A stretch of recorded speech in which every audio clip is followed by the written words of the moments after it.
Hey folks, welcome back to another lesson, and this is actually the final lesson in our gas law series of lessons, and it's about the kinetic theory of gases. And so this is about describing the atomic structure of solids, liquids, and gases, describe how gases exert pressure, describe the kinetic theory of gases, and explain the relationships between pressure, temperature, or volume using the kinetic theory of gases. So this type of lesson really lends itself to open-ended questions. So we're going to have lots of practice at those type of questions today. So first of all, let's just get us thinking about this. What are the atoms doing in each of these diagrams? Now, to give you a wee helping hand, this one is a solid. You could probably guess that, I would hope. And this one is a liquid. And this one is a gas. Now, hopefully, you are able to tell me that these atoms are moving within each of these three materials, even in the solid. So, a few things you need to know before we get into this kinetic theory of gases. And the first thing is that in a gas, the atoms are free to move. This means they have an average kinetic energy. And remember, the average kinetic energy is temperature, right? So we're really going back to almost the very first lesson where we talked about temperature and heat energy. So that's one thing you need to remember. The second thing you need to remember is pressure is the force applied per unit area. It's given by this equation here. Now, I would like you to write this down because this will really help you with what we're going to do later on. So I'm going to put a wee asterisk around this slide here. And this is the first thing, which is if force increases and the area is constant, then pressure increases. Okay, so make sure you understand that and you know how we get to that answer, that pressure increases. The second thing is, if force decreases and area is constant, then pressure decreases as well. So it's the opposite effect. Again, I would just try and learn one of these because the other one you should be able to figure out if you know the first one. So the second thing is, if force is constant but the area increases, then pressure decreases. So again, I would like to write this down. But notice now we're keeping force constant the same all the time, and we're now changing area. And obviously the opposite one, if force is constant but area decreases, then pressure increases as well. So again, I would just really remember one of these and try and figure out the other one. So it saves you having to remember a lot of things. Now, as always, if you can't understand what's happened over the last two slides, you can just memorize these. Okay, it's not a brilliant way because it's a lot of effort, but you can memorize it and kind of brute force your knowledge that way. So, how do gases exert a pressure? Well, if we were in class, I would be able to show you a wee simulation and we could do a wee experiment as well, but we're just going to talk about it just now.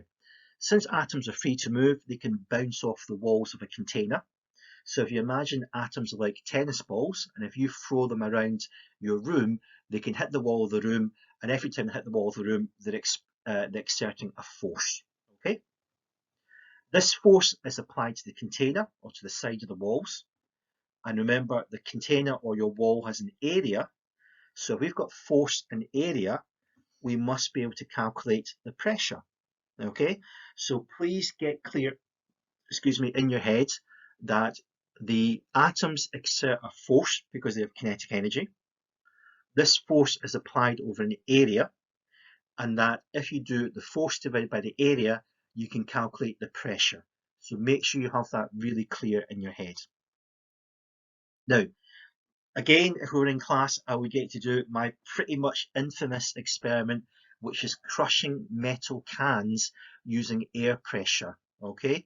Again, we'll do that when we get back into school. So let's get into the kinetic theory of gases. So this is a model that explains the relationship between our three gas laws. Okay, now it's a bit strange because although it explains our three gas laws, you don't really have to refer to the gas laws themselves. I tend to do it so that you've got the full picture, but actually the only equation you really need to know is the pressure one, and you'll see this in the worked examples I'm going to take you through. So Again, this is a slide that I want to write down, and I want you to have this handy when we're doing the worked example, so you can take yourself through it and see how we're using these facts. So number one, gases exert a force because they have kinetic energy and will collide with surfaces. For gas laws, we must keep either pressure, temperature, or volume constant. The average kinetic energy of gas particles equals the temperature. Changing the volume changes the surface area, because remember, volume is length times base times height, and area is just length times base, isn't it? So if you change volume, you're changing surface area. And we use pressure is equal to force over area to explain how gas pressure changes. So make sure you've got these copied down and have them handy for you when we do the worked examples.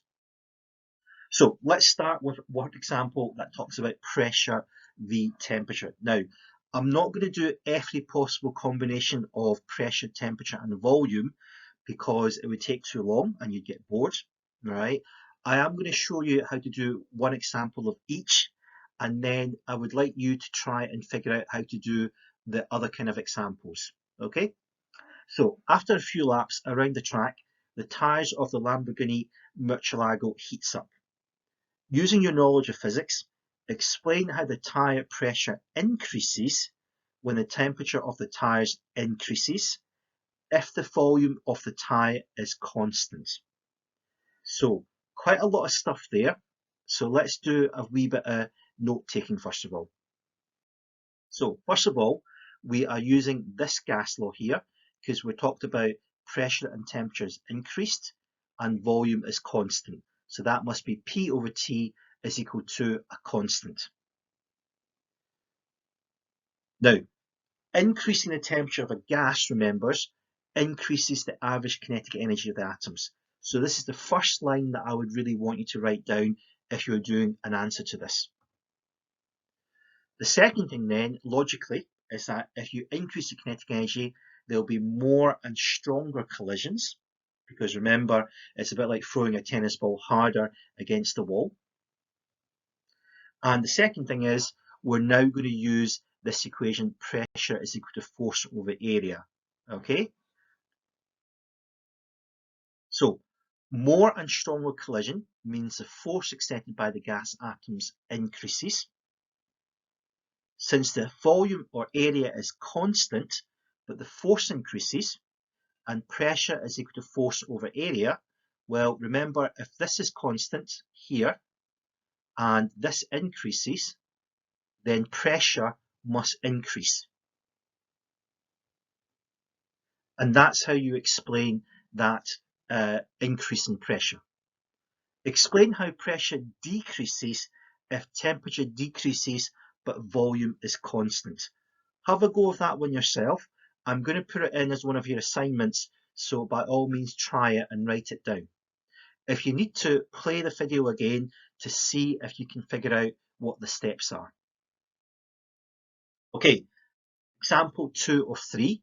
A balloon's volume is decreased but the pressure is kept the same. Using your knowledge of physics, state and explain what will happen to the temperature of the balloon. So let's look at the solutions.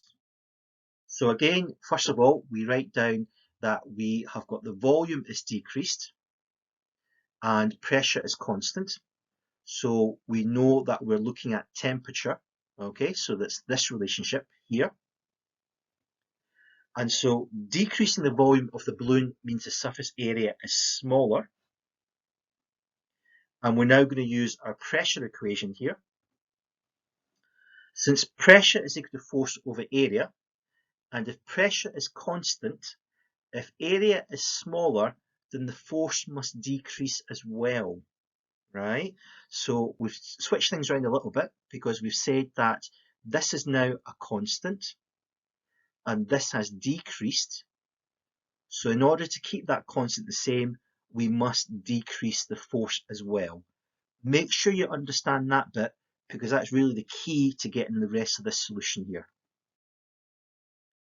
Now, less force means fewer collisions.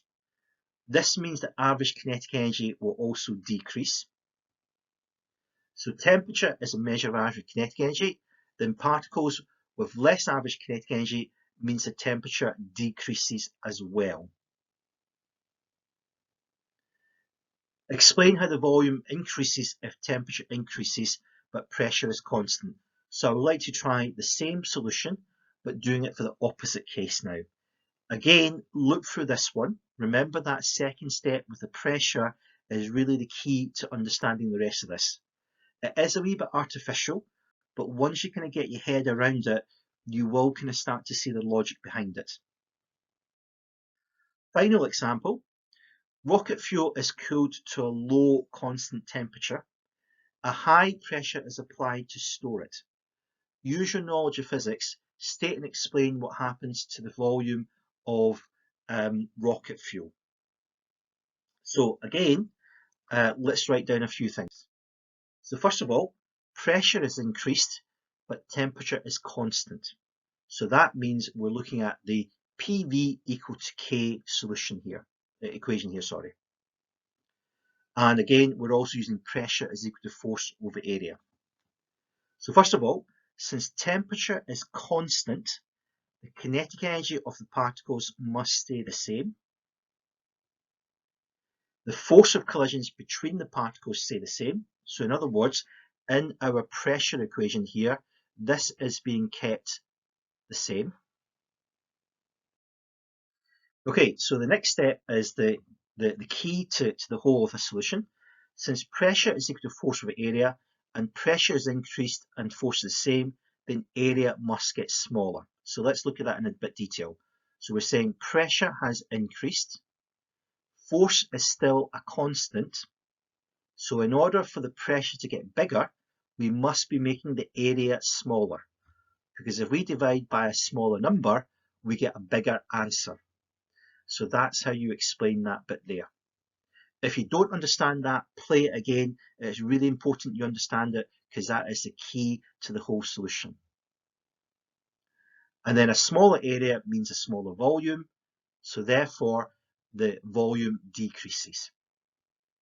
Now, can you do the opposite case where volume increases if pressure decreases, but temperature is constant? Okay, so play the video again, try and see if you can figure out how to get the opposite answer. So, some useful reminders for you to help you with this. Increasing temperature increases average kinetic energy. Increasing volume increases surface area, so there's less collisions.